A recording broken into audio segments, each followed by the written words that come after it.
It's around about 240,000 people a year who are left with disabilities as a result of snake bites. How climate change is creating a shortage of antivenom for snake bites. We are likely to see teens maybe use the platform a little bit less. New restrictions are coming to Instagram for millions of teenagers. And the concerning levels of lead found in many cinnamon products.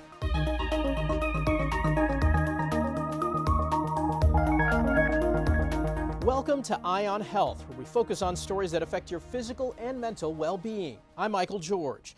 We begin with a new report that shows cancer death rates are declining. Between 1991 and 2021, there was a 33% reduction in the overall cancer death rate, leading to an estimated 4.1 million lives saved. But as Jared Hill reports, excessive alcohol use could be driving up certain cancers. New research is highlighting the link between alcohol and cancer rates. Excessive alcohol use may be one factor behind an increase in at least 6 cancers, including head and neck, esophageal, breast, colon, liver, and stomach cancer, according to the American Association for Cancer Research. Some of this is happening through chronic inflammation. We also know that alcohol changes the microbiome, so those are the bacteria that live in your gut, and that can also increase the risk of cancer. Excessive alcohol use for women is defined as 3 or more drinks per day, 7 or more per week. For men, 4 or more drinks a day, 14 or more per week. Dr. Celine Gounder says there is no so-called safe amount of alcohol. Other studies have shown that any amount of alcohol consumption can increase your risk of cancer, particularly if you have underlying medical conditions. I think it's everything in moderation, right? Yes, yeah. And we have trade-offs in life, and we take on certain risks because we enjoy them. The report also finds a growing trend of young people being diagnosed with cancer. We don't understand, and we're trying to better understand, but it's going to take research. So these are my cancer meds. Lourdes Monge was diagnosed with breast cancer at the age of 25. It had already spread to the lungs. I thought that was it for me. I thought, wow, maybe I have like a year or two. She's part of a clinical trial testing a new treatment. It's not just about me when I go into this clinical trial. It's about all the other people that are going to come after me. And maybe add to the overall trend, which shows cancer deaths are continuing to decline. Jared Hill, CBS News. Staying on cancer, new research that says black women have a higher risk of dying from breast cancer compared to white women. As Stephanie Stahl explains, part of the disparity comes from systemic racism. It's been an uphill battle for Spring Williams, diagnosed with stage 3 breast cancer. Very scary, especially when you are healthy. Feeling healthy, looking healthy. The South Jersey mother of 2 was just 41. I went through chemotherapy, surgery, and radiation. That was a year after she found a lump that her first doctor said wasn't breast cancer. You were misdiagnosed. He was confident that it was a cyst. She believes racism may have delayed her diagnosis. New research says it's part of the reason why black women are more likely to die from breast cancer compared to white women. The study from Massachusetts General Hospital says there is a 17 to 50% disparity depending on the type of breast cancer. Black women with hormone-positive tumors have the highest risk of death. Erica Warner led the study. Across all types of breast cancer, there's something that is driving this finding of consistent disparities between black and white women. The study says beyond tumor differences, the disparity is also caused by socioeconomic inequality, inadequate access, and systemic racism. The bias is pervasive at all levels. Breast surgeon Monique Gary, who runs a wellness farm, says the new research is the largest to date outlining disparities. We've got to do a better job of treating women the same. I'm a fighter. Spring, whose breast cancer battle isn't over yet, says discrimination detailed in the new research is an unfortunate reality for many. It makes me sad, but it also makes me hopeful that things will change. It's change that could save lives. Stephanie Stahl, CBS News. Now to promising news on fighting cancer. Researchers at the University of Notre Dame developed a rapid blood test for glioblastoma, a fast-growing brain cancer. A biochip detects specific biomarkers that are overproduced in patients with certain cancers. The entire test takes less than an hour. And from the molecules in the blood, we can tell whether the patient has glioblastoma or even other cancers. And it goes beyond cancer. We hope to eventually work on neurodegenerative diseases, dementia, Alzheimer. Lead author Dr. Chia Chang says the next step is to test the technology further with wider clinical trials. Glioblastoma is typically diagnosed with imaging and confirmed with a biopsy. Dr. Chang says the blood test can also help identify if treatment is working. So quite often you have to change your therapy when you're treating cancer. And to do that, you have to know whether your drugs are actually working before you change it to another drug.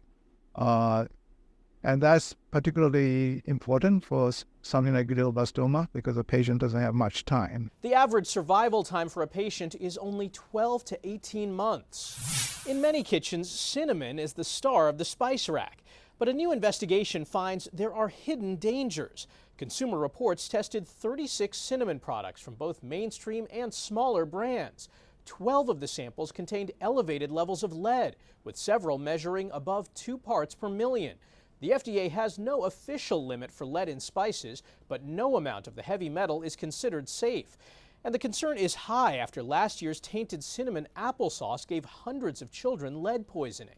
The cumulative effect over time is profound, and there's at this point no real way to quickly remove to deal with it. Lisa Gill is an investigative reporter for Consumer Reports. The real reason anyone cares about this and about heavy metals is because they accumulate in the body over time, and they can cause all sorts of problems, and particularly developmental problems with children, including central nervous system problems, ADHD. It's been linked to ADHD. For details on which products were flagged for high lead and which had the safest levels, you can check out the study for free at consumerreports.org.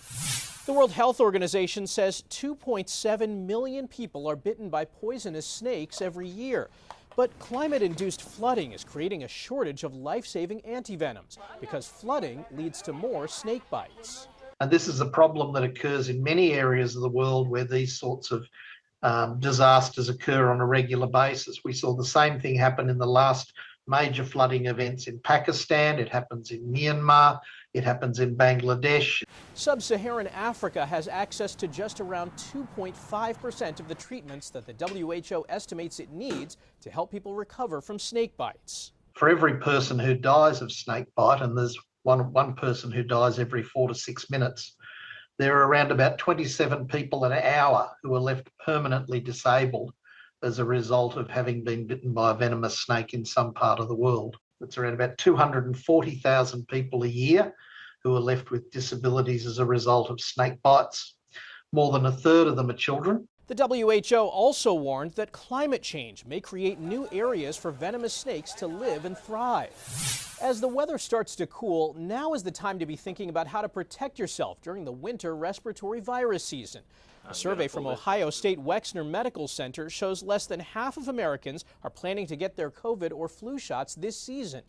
CBS News medical contributor Dr. Celine Gounder spoke to CDC Director Mandy Cohen about these viruses. As we head into the later fall and the winter, we know we're going to see more viruses circulating: COVID, flu, RSV, parainfluenza, and we want folks to be taking the steps that they can to protect themselves. We know vaccination works, and it particularly can help protect those over 65 from hospitalization and death. So we're really focusing our outreach campaign on our older population to make sure they know that vaccines are really, really critical. I know we all want to leave COVID in the rearview mirror, but it is here with us. We want to make sure that everyone's getting the best defense they can.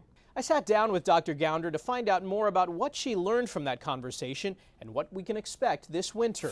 Well, Dr. Gounder, thanks so much for joining us. We're heading into the winter. Is this the time to be getting vaccinated so we're ready? There are 3 vaccines to be thinking about getting this fall. The flu vaccine, which I think everyone's used to, COVID vaccines, as we've been doing the last couple of years, also the RSV vaccine, which is relatively new, but is also recommended. So depending on your age group, you might want to be getting flu and COVID. And then if you're over 60 or have other underlying medical conditions, you want to be thinking about getting the RSV vaccine if you haven't already. Now, we're seeing more vaccine hesitancy among a lot of Americans. Fewer and fewer people seem to be getting these vaccinations. Why is it so important that we still maintain these? I think it's really important to understand what the purpose of vaccination is. It's not to prevent every infection. So some of my patients will say, well, I still got the flu anyway. The key here is that we're trying to reduce the severity of the illness so that you don't end up laid up in bed, so you don't end up in the hospital, so you don't end up in the ICU or even potentially dying from one of these infections. And so that is the purpose.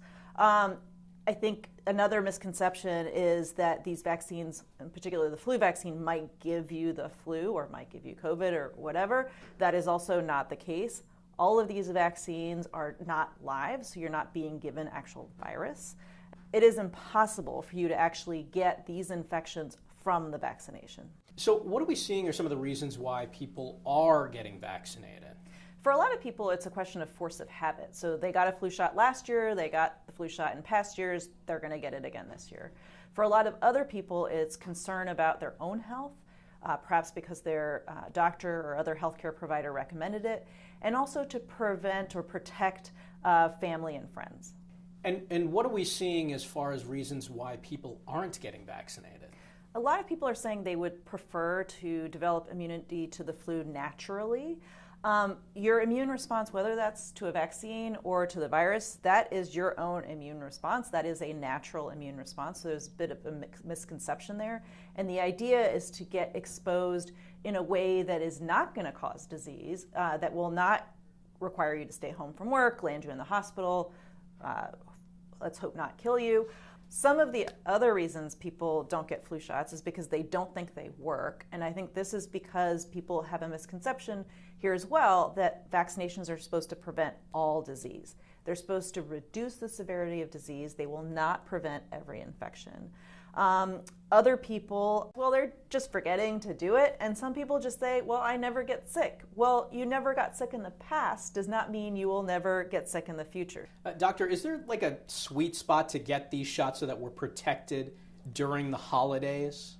I think the most important thing is get them when is convenient for you. A lot of folks don't have time to go back to the doctor's office over and over again, more than once. So if you're somebody like that, just get them all at once, get it over with. If you're somebody who, in my case, I live just down the block from a pharmacy where I can get my shots, so I can game it out a little bit more time-wise. And if that's the case, if your biggest times of exposure are going to be Thanksgiving and the winter holidays, which is the case for most people, then I would say get your COVID shot 2 weeks before Thanksgiving and your flu shot about 2 weeks before the end of December travel. Well, Dr. Gounder, thanks so much for joining us. We always appreciate it. My pleasure. Coming up, why it's so important that children with autism receive swim lessons and the big changes in store for millions of Instagram accounts.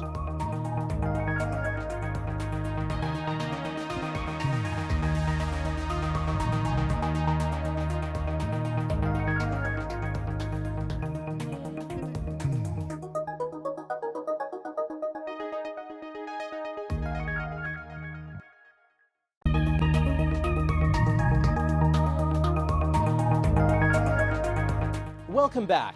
1 in 4 people deal with allergies every year. And with the fall allergy season upon us, Susan Elizabeth Littlefield has tips to limit the symptoms. Not a cloud in the sky, not a worry in the world. You'll see different colors of flowers, and I like that. And even though things look ideal this time of year, things can feel uncomfortable. Well, some sneezing, watery eyes, itchy eyes. Runny, stuffy nose, watery eye, neck itching a little bit. The feeling of congestion. Fall allergy, we have ragweed, and Midwest is the capital of ragweed. Dr. Kelker says weeds are in full bloom. We have a lot of patients with ragweed allergy causing stuffy nose, runny nose, sneezing, itchy eyes, watery eyes, red eyes. Even asthma can happen. He says the summer weather is yielding some fall consequences. And we know we had a lot of rain. Yes. Could that mean more intense allergies? Yes, because then you have a double trouble. You have ragweed plus mold. He says this year raking will be extra irritating. So some people, what they do, they will take antihistamine like over-the-counter Zyrtec, Claritin, Allegra before they mow their lawn or rake the leaves. They might wear a mask. And most important, they can take a shower right after the gardening and all the work in the garden. Can you kind of get ahead of allergies? If you want to prevent allergies, best thing you can do is use the sinus rinse neti pot every day. Shower every evening, because that way you can wash away all the allergens. Those are a few ways to stay healthier on the inside so you can stay outside. Susan Elizabeth Littlefield, CBS News. Meta is launching Instagram teen accounts, a more limited experience for younger users on the social media platform. Children under the age of 18 will be automatically migrated to the new service, which comes with new restrictions. Teens can only receive messages from people they follow or are connected to. Exposure to sensitive content will be limited, and notifications will be muted overnight.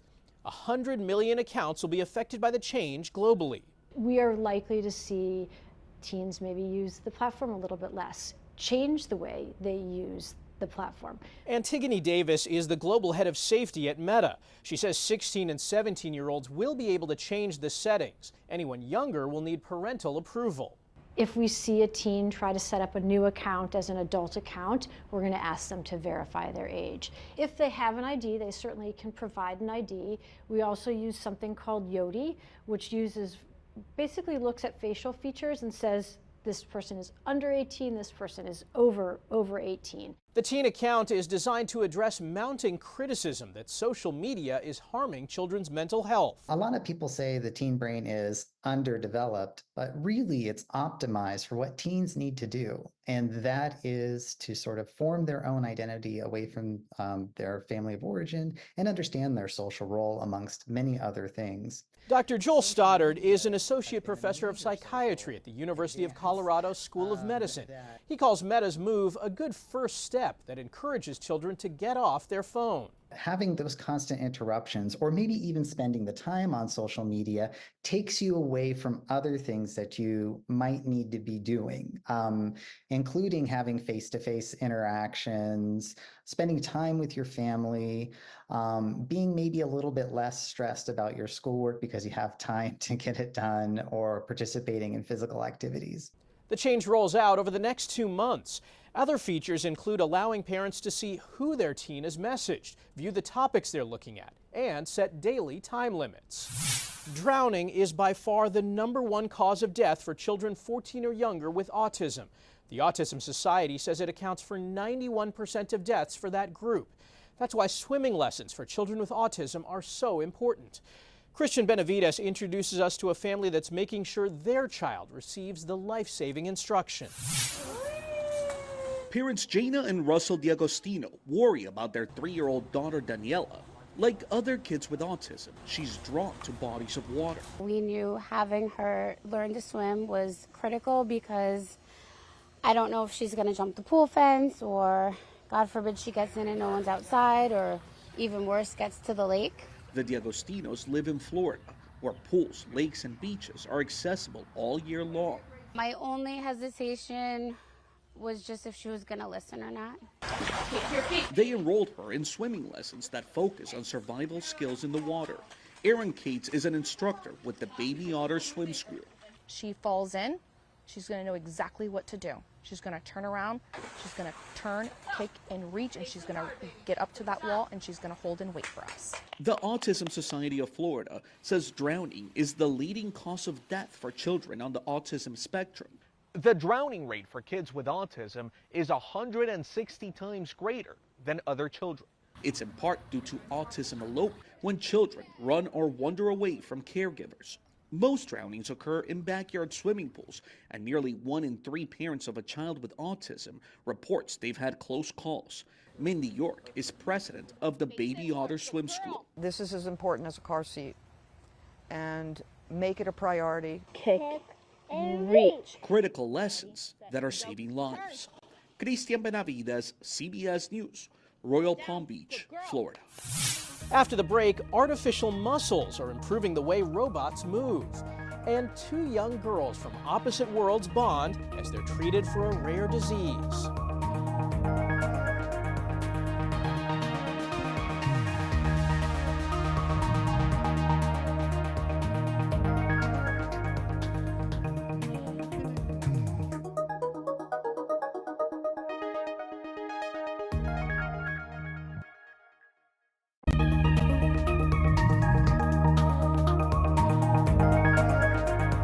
Welcome back.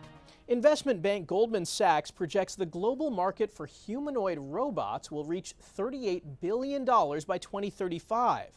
Right now, most robots are powered by batteries, but researchers are taking inspiration from people and animals to build the world's first robotic leg that moves with artificial muscles. Tina Kraus explains.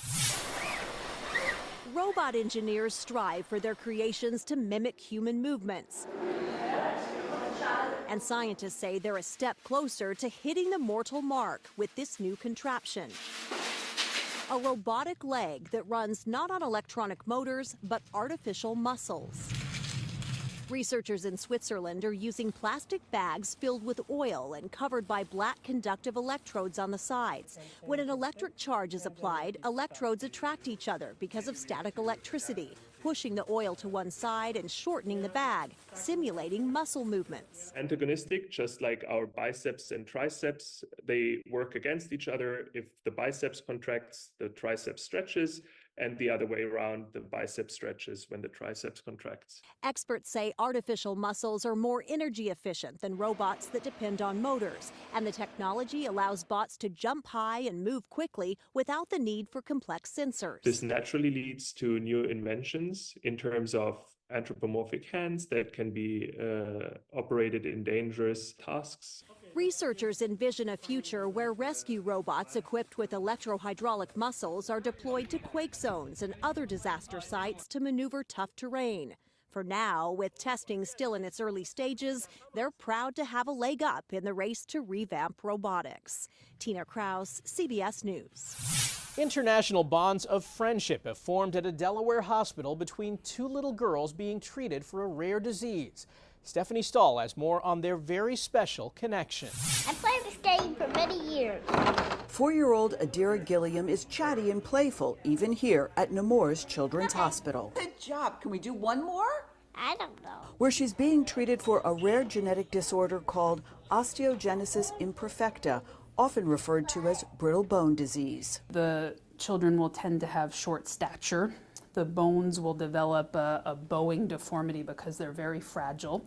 They're likely to fracture. Adira has had a series of surgeries and is now able to maneuver outside her wheelchair. It's a joy and a struggle because she's so amazing and she's just like a regular kid, but she needs extra help. Also needing some extra help, another 4-year-old, Fatima, who has the same condition. She's here from Qatar to be treated. We're very lucky to be here. I think it's a great opportunity. Fatima's mom says they're here because Nemours has an international reputation as being the best for treating the disease. It's been amazing. I mean, her recovery went very smoothly, very well. And there's been an unexpected bonus. That was a huge thing. This is for you. Fatima and Adira have formed a special friendship. They are so adorable together, and you can tell that they see each other when they play. They understand the other person more deeply. They come from different worlds but share the bond of a rare disease. Being away from home is difficult, and she misses her friends and her cousins. So it's very nice to be able to, form a friendship here. They've endured the treatments, and now these international girlfriends just want to have fun. Stephanie Stahl, CBS News. That's this week's Eye on Health. I'm Michael George. Thanks for joining us, and be well.